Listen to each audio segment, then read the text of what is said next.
রাজধানীর ধানমন্ডি এলাকায় চালু হলো সার্কুলার বাস। রাস্তা পারাপারে ঝুঁকি না নিয়ে নগরবাসীকে সচেতন হওয়ার আহ্বান পুলিশের। গতি বাড়ছে এলিভেটেড এক্সপ্রেসওয়ের কাজে। জুনের মধ্যেই খুলে দেওয়া হবে বিমানবন্দর থেকে বনানী অংশ। সাহায্যের নামে সুস্থ শিশুর মাথায় ব্যান্ডেজ লাগিয়ে অভিনব প্রতারণা, জনতার হাতে আটক।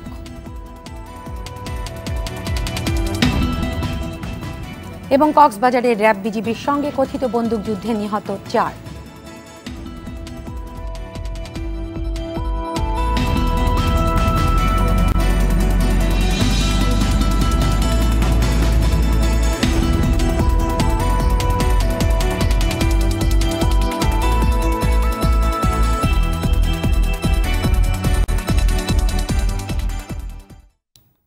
আসসালামু আলাইকুম, স্বাগত জানাচ্ছি RTV দুপুরের সংবাদে। শুনছিলেন মার্কেন্টাইল ব্যাংক শিরোনাম, আপনাদের সঙ্গে আছি আমি শারমিন ইফাত।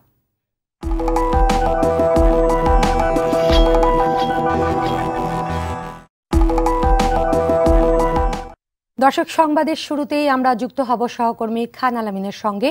এই মুহূর্তে রাজধানীর উত্তরা এলাকায় সার্কুলার বাস সার্ভিসের উদ্বোধন অনুষ্ঠান চলছে, সেখান থেকে সরাসরি যুক্ত হচ্ছেন তিনি। আলামিন, সার্কুলার বাস সার্ভিস নিয়ে কর্তৃপক্ষ কি বলছেন?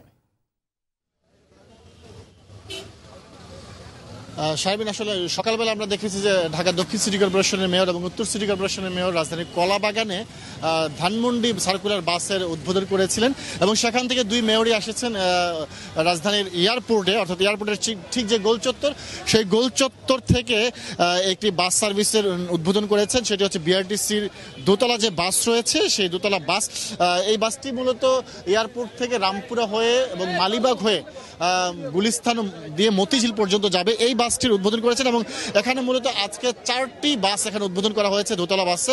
এবং উত্তর সিটি কর্পোরেশনের যিনি মেয়র রয়েছেন আতিকুল ইসলাম, তিনি যিনি বলেছেন যে এক সপ্তাহের মধ্যে বিআরটিসি আরও 10টি বাস এই এয়ারপোর্ট থেকে মতিঝিল পর্যন্ত চলাচল করার জন্য তারা চালু করবেন এবং এর মাধ্যমে এই পথে যে যাত্রীদের চাপ রয়েছে সেই চাপ কিছুটা মোকাবেলা করা সম্ভব বলে তিনি দাবি করেছেন। অর্থাৎ আমরা জানি যে কয়েকদিন আগেই রাজধানীর যমুনা ফিউচার পার্কের সামনে একটি সড়ক দুর্ঘটনায় একজন কলেজ ছাত্র বিশ্ববিদ্যালয়ের ছাত্র নিহত হয়েছিলেন, যার ফলশ্রুতিতে দেখেছি যে সুপ্রভাত নামক একটি বাসের রুট পারমিট কিন্তু বাতিল করা হয়েছে। তো সেই রুট পারমিট বাতিল করার ফলে সেই যাত্রীরা চলাচল করত, তারা কিন্তু এক ধরনের বিপদে পড়েছে। অর্থাৎ এই পথে বাড়তি চাপ তৈরি হয়েছে এবং সেই বাড়তি চাপ মোকাবেলা করার জন্যই মূলত এই দোতলা যে বিআরটিসির বাস সার্ভিস সেটি চালু করা হয়েছে বলে মেয়র আমাদেরকে জানিয়েছেন। এবং আরেকটি বিষয় তিনি বলেছেন যে অল্প কিছুদিনের মধ্যে, অর্থাৎ আগামী মাসের মধ্যেই তারা একটি বিষয় চাচ্ছেন যে উত্তরাতে, রাজধানীর উত্তরাতে একটি সার্কুলার বাস চালু করার জন্য, যেটি উত্তরাকে ঘিরে করা হবে এবং সেটি খুব শিগগিরই হবে বলে তিনি আমাদেরকে জানিয়েছেন। এবং সেখানে হয়তো 10 থেকে 15টি বাস যুক্ত হতে পারে বলে তিনি জানিয়েছেন এবং সেই বাসগুলো অবশ্যই এয়ার এসি সার্ভিস হবে, সেই বিষয়টি নিশ্চিত করেছেন। এই হচ্ছে আসলে এই উত্তরা এয়ারপোর্ট থেকে যে বাস সার্ভিসটি চালু হচ্ছে, এয়ারপোর্ট রামপুরা মতিঝিল, এই সার্ভিসের উদ্বোধনের সবশেষ বিষয়। আমরা এখন যে বাসটি দেখতে পাচ্ছি সেই বাসের ভেতরে ঢাকা দক্ষিণ সিটি কর্পোরেশনের মেয়র, উত্তর সিটি কর্পোরেশনের মেয়র, ডিএমপি কমিশনার, বিআরটিসির চেয়ারম্যান, বিআরটির চেয়ারম্যান সবাই উঠেছেন এবং এই বাসটি চালানোর মাধ্যমে আনুষ্ঠানিকভাবে আমরা দেখছি যে এখানে যারা ঊর্ধ্বতন কর্মকর্তারা আছেন, মেয়র মহোদয় সহ, তারা সবাই অভিবাদন জানিয়ে এই বাসের উদ্বোধন করেছেন। এবং বাসটি উত্তরা থেকে, এয়ারপোর্ট থেকে খিলক্ষেতের দিকে যাচ্ছে, আমরা দেখতে পাচ্ছি বাসটি। তো আমরা আশা করতেই পারি যে এই ধরনের গণপরিবহন বান্ধব প্রকল্পগুলো যদি হাতে নেওয়া হয় তাহলে ঢাকা মহানগরে, অর্থাৎ ঢাকা সিটিতে বাস চলাচলে যে বিশৃঙ্খল পরিবেশ সৃষ্টি হয়েছে অথবা দীর্ঘদিন থেকে চলছে, সেই বিশৃঙ্খল পরিবেশ কিছুটা হলেও কমে আসবে। ধন্যবাদ আলামিন। দুই সিটির মেয়র এবং ডিএমপি কমিশনার। দর্শক, রাজধানীর উত্তরা থেকে সার্কুলার বাস সার্ভিস উদ্বোধনের সংবাদ জানাচ্ছিলেন সহকর্মী খান আলামিন। যানজটের মহানগরে গতি এসেছে ঢাকাবাসীর আরেক স্বপ্নের প্রকল্প এলিভেটেড এক্সপ্রেসওয়ের কাজে। বিমানবন্দর থেকে বনানী পর্যন্ত অংশ জুনের মধ্যে যান চলাচলের জন্য খুলে দেওয়া হবে। নগর পরিবহন বিশেষজ্ঞরা বলছেন, আর সময় নষ্ট না করে পুরো প্রকল্পের কাজ দ্রুত শেষ করা উচিত। প্রকল্প পরিচালক জানান, জমি অধিগ্রহণ ও পুনর্বাসনের মতো চ্যালেঞ্জিং কাজ এরই মধ্যে শেষ হয়েছে। নাজমুল হোসেন সাইমনের ক্যামেরায় জুলহাস কবিরের বিশেষ রিপোর্ট। যানজটের মহানগরে মাত্র ২০ মিনিটে পার হওয়া যাবে ২৬ কিলোমিটার পথ। ভাবতে অবাক লাগলেও এমন প্রকল্প এখন দৃশ্যমান বাস্তবতা। যানজটের মাত্রা কমাতে হযরত শাহজালাল আন্তর্জাতিক বিমানবন্দর থেকে ঢাকা চট্টগ্রাম মহাসড়কের কুতুবখালী পর্যন্ত নির্মাণ হচ্ছে এলিভেটেড এক্সপ্রেসওয়ে বা উড়াল সড়ক।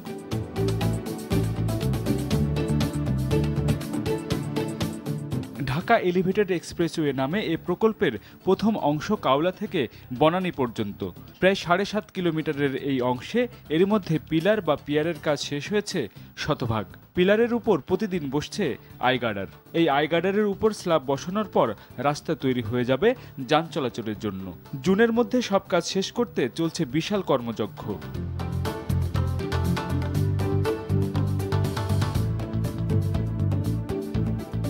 ২০১০ সালের জুলাই কাজ শুরু হয়ে ২০১৪ সালে শেষ হওয়ার কথা থাকলেও ৩ দফায় ২০২০ সাল পর্যন্ত এর মেয়াদ বাড়ানো হয়। সঙ্গে ব্যয় বেড়ে ৮,৭০৩ কোটি টাকা থেকে দাঁড়িয়েছে ১৩,৬৫৩ কোটি টাকায়। ২০১০-এ আরম্ভ করে ১৩তে শেষ করার কথা ছিল, কিন্তু আজ পর্যন্ত আমরা প্রথম ফেজটাকেও কিন্তু বাস্তবায়ন করতে পারিনি। সামনের বাধাগুলি টেকনিক্যালি যতটুকু সলভ করা যাবে না, তার থেকে বেশি সমস্যা সলভ করতে হবে পলিটিক্যালি। পরবর্তী ধাপের কাজে কোনো বাধা নেই বলে দাবি করেন প্রকল্প পরিচালক। আমরা সর্বোচ্চ চেষ্টা করছি, আমাদের কনসালটেন্ট এবং আমরা প্রতিনিয়ত তাদের সাথে মিটিং করছি কাজটাকে যাতে নির্দিষ্ট সময়ের মধ্যে শেষ করা যায়। এই জন্য যে ধরনের পরিকল্পনা নেওয়া দরকার তাদের সাথে আমরা মিটিং এবং সব ধরনের ব্যবস্থা আমরা নিচ্ছি। আমরা চাচ্ছি যে ২০২১ সালের সেপ্টেম্বরের মধ্যে যাতে এটা ট্রাফিক চলাচল মুক্ত করা যায়। প্রকল্প সংশ্লিষ্টরা জানান, জটিল প্রক্রিয়াগত সব কাজ এরই মধ্যে শেষ হওয়ায় নির্ধারিত সময়ের মধ্যেই পুরো প্রকল্পের কাজ শেষ করা সম্ভব হবে।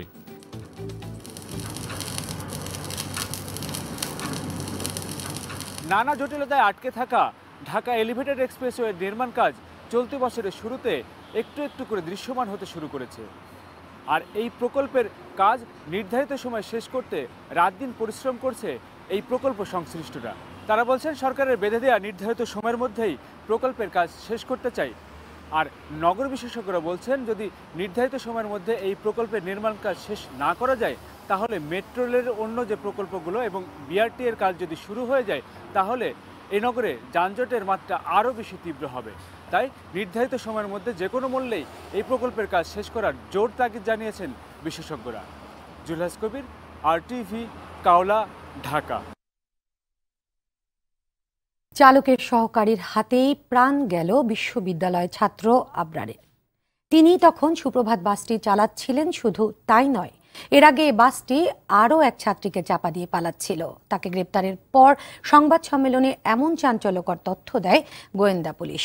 এদিকে রাস্তা পারাপারে সচেতনতা না বাড়লে সড়কে শৃঙ্খলা ফিরবে না বলে জানান খোদ নগরবাসী। আরাফাতুর রহমানের রিপোর্ট। সেদিন সকালে সুপ্রভাত বাসটি রাজধানীর শাহজাদপুর এলাকায় এক স্কুল ছাত্রীকে চাপা দেয়। স্থানীয় জনতা বাসটির চালককে আটক করলে মালিকের নির্দেশে বাসের সহকারী বাসটি নিয়ে পালাতে গেলে বসুন্ধরা এলাকায় চাপা দেয় আবরার আহমেদ চৌধুরীকে। সিনথিয়া সুলতানা মুক্তা নামের একটা ছাত্রীকে তাকে ধাক্কা দেয়। ধাক্কা দেওয়ার পর ছাত্রীটি খুব গুরুতর আহত হয়। তো তখন বাসের যে প্যাসেঞ্জার ছিল, প্যাসেঞ্জাররা ড্রাইভারকে ধরে যে তুমি মেয়ে এত বড় অ্যাক্সিডেন্ট করছো, গাড়ি থামাও। তখন তাকে কিছু মারধর করে গাড়ি থেকে নামিয়ে দেয়, প্যাসেঞ্জারও নেমে যায়। এই সময় এত গতিতে বাসটি চলছিল যে বাঁচার সুযোগ পাননি আবরার। গোয়েন্দা পুলিশের অভিযানে চাঁদপুর থেকে বাসের সহকারীকে গ্রেপ্তারের পর আসল ঘটনা বেরিয়ে আসে। বাসের মালিক তাকে বলে যে বাবা তুমি যে করেই হোক আমার বাসটাকে রক্ষা করো। বেপরোয়াভাবে টান দিয়ে যখন যাচ্ছিল, আবরার রাস্তা ক্রস করছিল, তাকে চাপা দেয়। চাপা দিয়ে সে যখন দেখলো যে আরেকটা অ্যাক্সিডেন্ট সেখানে হয়েছে, তাৎক্ষণিক কিছুক্ষণ সামনে গিয়ে এসে বাস রেখে আবার পালিয়ে যায়। এদিকে এত ঘটনার পর ঢাকার রাস্তায় পথচারী পারাপারে সচেতনতা ফিরে আসেনি। যে যার মতো রাস্তা পার হচ্ছেন, মোবাইলে কথা বলতে বলতে কেউ খামখেয়ালি ভাবে ইচ্ছে মতো রাস্তা পার হচ্ছেন। আসসালামু আলাইকুম। মানে খুব দ্রুত যেতে হবে তাই একটু। আপনি যে রাস্তার মাঝখান দিয়ে পার হচ্ছেন কেন? সময় কম, তাড়াতাড়ি যেতে হবে একটু। তাড়াতাড়ি যেতে হবে তো, জীবনের মায়া নেই? আছে অবশ্যই।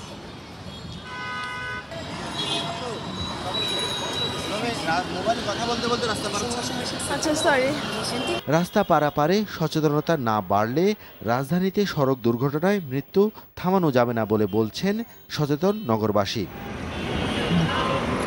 আরাফাতুর রহমান, RTV, ঢাকা। রাজধানীর সড়কে ফিটনেসবিহীন ৭০,০০০ গাড়ি চলাচল করার কারণ ব্যাখ্যা করতে বিআরটিএ রোড সেফটি পরিচালক শেখ মোহাম্মদ মাহবুবী রব্বানীকে তলব করেছেন হাইকোর্ট।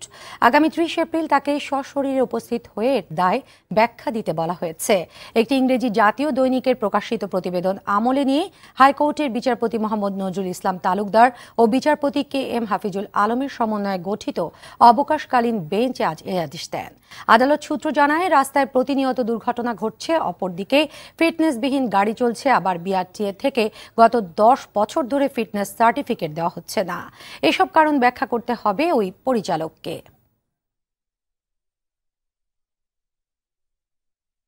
বিআইডব্লিউটি এর উদ্ধার অভিযান 23তম দিনে মিরপুরের দিয়াবাড়ির উল্টো পাশে কুমারবাড়ি এলাকায় তুরাগের 2 পারে অবৈধভাবে গড়ে ওঠা বেশ কিছু স্থাপনা উচ্ছেদ করা হয়েছে। এ সময় অবৈধভাবে বাদ দিয়ে তৈরি একটি মাছের ঘের উদ্ধার করা হয়। বিকেল 5টা পর্যন্ত এই অভিযান চলবে।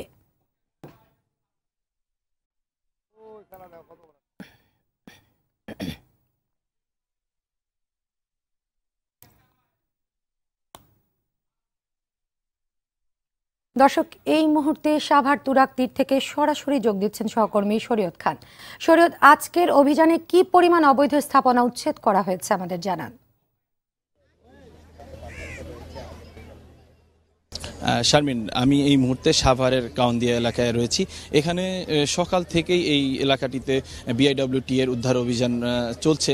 আমরা দেখতে পেরেছি সকাল থেকে বেশ কিছু বাড়িঘর ভাঙা হয়েছে এবং এর পাশের একটি এলাকায় খাল দখল করে একটি মাছের খামার করা হয়েছিল, সেখানে সেটি উদ্ধার করা হয়েছে। আর এই মুহূর্তে আমরা কাউন্দিয়া এলাকায় রয়েছি। এখানে কিছুক্ষণ আগেই দেখতে পেরেছি যে 3 তলা একটি ভবন ভেঙে ফেলা হয়েছে। এখন কিছুক্ষণ বিরতি চলছে, এর পাশেই একটি দোতলা ভবন দেখতে পাচ্ছি আমরা। সেই দোতলা ভবনটিও ভাঙা শুরু হয়েছে, তবে বিরতির পরে আমরা হয়তো সেটি ভাঙতে দেখা যাবে। তবে এইখানে বেশ কিছু ভবন ভাঙা নিয়ে আসলে কিছুটা বিতর্ক সৃষ্টি হয়েছে। আমরা এই বিষয়ে একটু কথা বলবো। আমাদের সাথে আছে বিআইডব্লিউটি এর নির্বাহী ম্যাজিস্ট্রেট মুস্তাফিজুর রহমান। আমরা তার সাথে কথা বলবো। মুস্তাফিজুর রহমান, আসলে এখানে কিছু বিতর্ক দেখা দিয়েছে, আসলে এই বিষয়ে যদি আপনারা কিছু বলতেন। ধন্যবাদ। আসলে কোনো বিতর্ক নেই। এখানে সাভারের যে কাউন্দিয়া ইউনিয়ন সেখানে আশকাবাদ মৌজায় এই মুহূর্তে আমরা অবস্থান করছি। সেখানে সীমানা পিলার আছে, আর সীমানা পিলার যেহেতু বসানো আছে, দৃশ্যমান সীমানা পিলার থেকে যে স্থাপনাগুলো নদীর ভেতরে প্রবেশ করেছে সেগুলিকে অবৈধ বিবেচনা করে সেগুলি উচ্ছেদ চালানো হচ্ছে। আচ্ছা, এখানে একটি ভবন দেখা গেছে অর্ধেক ভাঙা পড়ছে, বা আপনারা অর্ধেক ভাঙার একটা পরিকল্পনা নিচ্ছেন হয়তো, আপনি যদি এটা বিষয়ে কিছু বলতেন। না, আমরা ঠিক সামনে ডান পাশে দেখতে পাবেন একটি সীমানা পিলার আছে এবং বাড়িটির ওই পাশে আরেকটি পিলার আছে। আমরা ওই দুটি সীমানা পিলারের সোজা করে যে অংশটুকু স্থাপনার নদীর ভেতরে চলে গেছে সেটুকুই ভাঙা হবে। মানে আমরা পিলারকে মেনেই এগোচ্ছি। শারমিন, আমরা যেটা জানতে পেরেছি যে আসলে সীমানা পিলারের ভেতরে যারা স্থাপনা গড়ে তুলেছে শুধুমাত্র সেই স্থাপনাগুলোই তারা ভাঙবে, বা অবৈধভাবে যা গড়ে উঠেছে সেগুলোই ভাঙবে। আর তাদের পক্ষ থেকে জানানো হয়েছে যে এই। ধন্যবাদ আপনাকে। দর্শক, তুরাগ তীর থেকে জানাচ্ছিলেন সহকর্মী শরীয়ত খান। কারাগারে খালেদা জিয়ার চিকিৎসা হচ্ছে না অভিযোগ করে বিএনপি মহাসচিব মির্জা ফখরুল ইসলাম আলমগীর বলেছেন, খালেদা জিয়ার স্বাস্থ্যের অবনতি হলে দায়ভার সরকারকে নিতে হবে।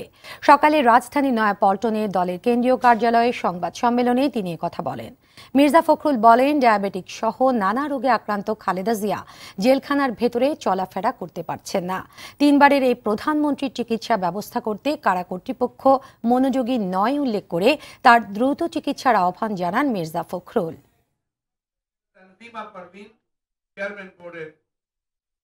অবিলম্বে এই মুহূর্তে দেশ নেত্রীকে তার সুষ্ঠু চিকিৎসার জন্য তাকে তার পছন্দ মতো হাসপাতালে স্থানান্তর করা হোক এবং তার সুচিকিৎসার ব্যবস্থা করা হোক।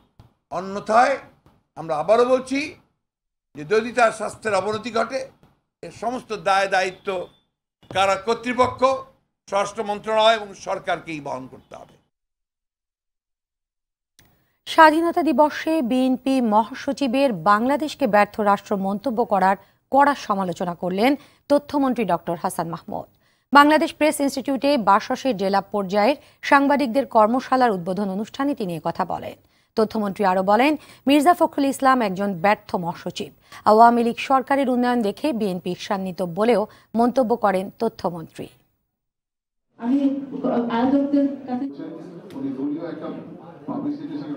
বাংলাদেশের যে অগ্রগতি, এটি নিয়ে যে বিশ্বব্যাংকের প্রেসিডেন্ট, জাতিসংঘের মহাসচিব, মার্কিন যুক্তরাষ্ট্রের প্রেসিডেন্ট যে প্রশংসা করে, মির্জা ফখরুল ইসলাম আলমগীর সাহেব কি এই খবরগুলো রাখেন না?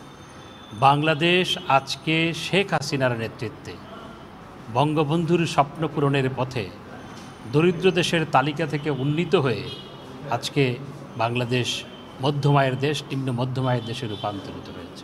তিনি মহাসচিব হিসেবে যে চরম ব্যর্থ হচ্ছেন, সেই ব্যর্থতার বৃত্ত থেকে নিজে বের হয়ে আসুক এবং বিএনপিকেও ব্যর্থতার বৃত্ত থেকে, বলয় থেকে বের করে এনে একটি সফল রাজনৈতিক দল হিসেবে প্রতিষ্ঠিত করার জন্য চেষ্টা করবেন। আইনমন্ত্রী আনিসুল হক জানিয়েছেন, বিএনপির ভারপ্রাপ্ত চেয়ারম্যান তারেক রহমান দণ্ডিত আসামি হওয়ায় তাকে দেশে ফেরত পাঠাতে যুক্তরাজ্য সরকারের সহযোগিতা চাওয়া হয়েছে। ঢাকায় ব্রিটেনের হাইকমিশনার রবার্ট ডিকসনের সঙ্গে বৈঠক শেষে গুলশানের বাসায় সংবাদ সম্মেলনে তিনি কথা জানান। এ সময় রবার্ট ডিকসন বলেন, ব্রিটেনের আইন বিবেচনা এবং সরকারের সঙ্গে আলোচনার পর তারা সিদ্ধান্ত জানাবেন। আইনমন্ত্রী আরও জানান, বঙ্গবন্ধুর খুনি নূর চৌধুরীকে ফেরত আনার ব্যাপারে কানাডার আদালতে শুনানি হয়েছে। শিগগিরই তার রায় প্রকাশ হবে।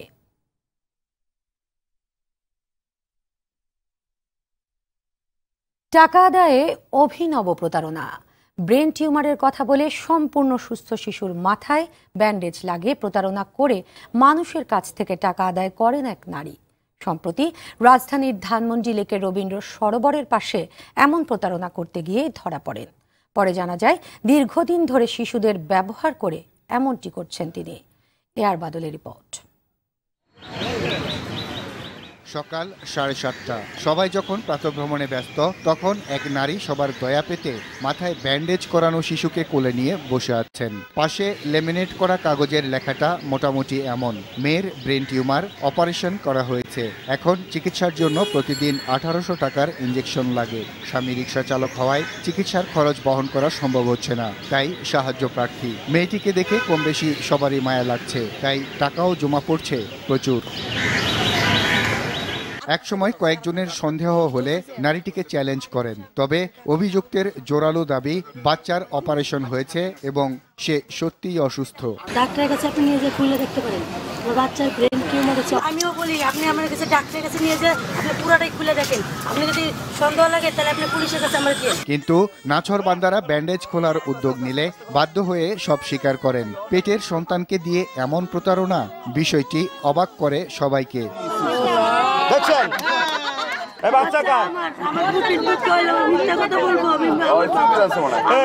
শিশুটির মা পরিচয় দেয়া নারী জানান, কাজ না করে বেশি টাকা রোজগারের জন্য রাজধানীর বিভিন্ন স্থানে একাধিক শিশুকে দিয়ে দীর্ঘদিন ধরেই এমনটা করে আসছেন তিনি। আগের বাচ্চা কই? এআর বাদল, RTV, ঢাকা। কক্সবাজার ও টেকনাফে বর্ডার গার্ড বাংলাদেশ ও র্যাবের সঙ্গে কথিত বন্দুকযুদ্ধে 2 মাদক ব্যবসায়ী ও 2 জলদস্যু নিহত হয়েছে। টেকনাফের নাফ নদীর পাশে সন্দেহভাজন 2 ব্যক্তিকে তল্লাশি করতে গেলে তারা বিজিবির ওপর আক্রমণ করে বসে। পরে পাল্টা গুলি ছুড়লে নিহত হয় 2 মাদক ব্যবসায়ী। এ সময় তাদের কাছ থেকে বিপুল পরিমাণ ইয়াবা উদ্ধার করা হয়। এদিকে কক্সবাজারের পেকুয়ায় র্যাবের সঙ্গে বন্দুকযুদ্ধে নিহত হয়েছে 2 জলদস্যু। নোয়াখালী সেনবাগে মহান স্বাধীনতা ও জাতীয় দিবস উপলক্ষে নানা অনুষ্ঠানের আয়োজন করা হয়। এতে অংশ নিয়ে নোয়াখালী 2 আসনের সংসদ সদস্য আলহাজ মোর্শেদ আলম বলেন, বঙ্গবন্ধুর স্বাধীনতার ঘোষণাকে বুকে লালন করে বাঙালি জাতি যুদ্ধে নেমেছিল। মনির হোসেন বাবুর তথ্যচিত্রে আপেল শাহরিয়ারের রিপোর্ট। মহান স্বাধীনতা ও জাতীয় দিবস উপলক্ষে নোয়াখালী সেনবাগে শহীদদের প্রতি শ্রদ্ধা জানান সংসদ সদস্য আলহাজ মোর্শেদ আলম। এরপর উপজেলা প্রশাসন আয়োজিত স্বাধীনতা দিবসের নানা আনুষ্ঠানিকতায় অংশ নেন তিনি। এ সময় শুভেচ্ছা বক্তব্যে মোর্শেদ আলম বলেন, বঙ্গবন্ধুর স্বাধীনতার ঘোষণাকে বুকে লালন করে বাঙালি জাতি স্বাধীনতার জন্য যুদ্ধে ঝাঁপিয়ে পড়েছিল। বঙ্গবন্ধু ওয়ারলেসের মাধ্যমে সারা বাংলাদেশে স্বাধীনতার ঘোষণা জানিয়ে দিয়েছিলেন।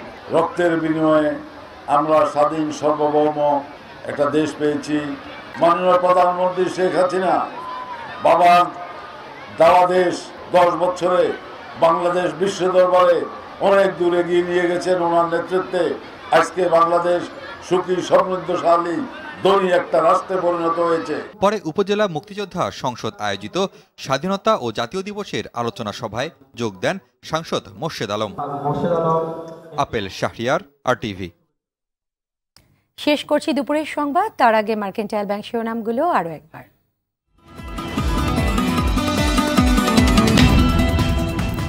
রাজধানী ধানমন্ডি এলাকায় চালু হলো সার্কুলার বাস। রাস্তা পারাপারের ঝুঁকি না নিয়ে নগরবাসীকে সচেতন হওয়ার আহ্বান পুলিশের। গতি বাড়ছে এলিভেটেড এক্সপ্রেসওয়ের কাজে। জুনের মধ্যেই খুলে দেওয়া হবে বিমানবন্দর থেকে বনানী অংশ।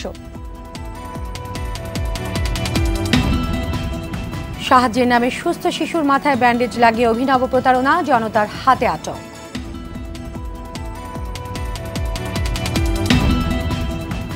এবং কক্সবাজারে র্যাব বিজিবির সঙ্গে কথিত বন্দুকযুদ্ধে নিহত 4। গাজীপুরের টঙ্গীতে পুলিশের সঙ্গে বন্দুকযুদ্ধে যুবকের মৃত্যু। দুপুরের সংবাদ এ পর্যন্তই। RTVর সবশেষ সংবাদ জানতে যে কোনো মোবাইল ফোন থেকে 24141 নম্বরে ডায়াল করুন। আর মোবাইল ফোনে সংবাদ দেখতে অ্যাপ স্টোর, গুগল প্লে বা উইন্ডোজ স্টোর থেকে ডাউনলোড করুন RTV অ্যাপস। এছাড়াও তাৎক্ষণিক ও বিনোদন সংবাদ জানতে বিশ্বের যে কোনো প্রান্ত থেকে ভিজিট করুন facebook.com/RTV অনলাইন এবং youtube.com/RTV ডিজিটালস। ধন্যবাদ সবাইকে।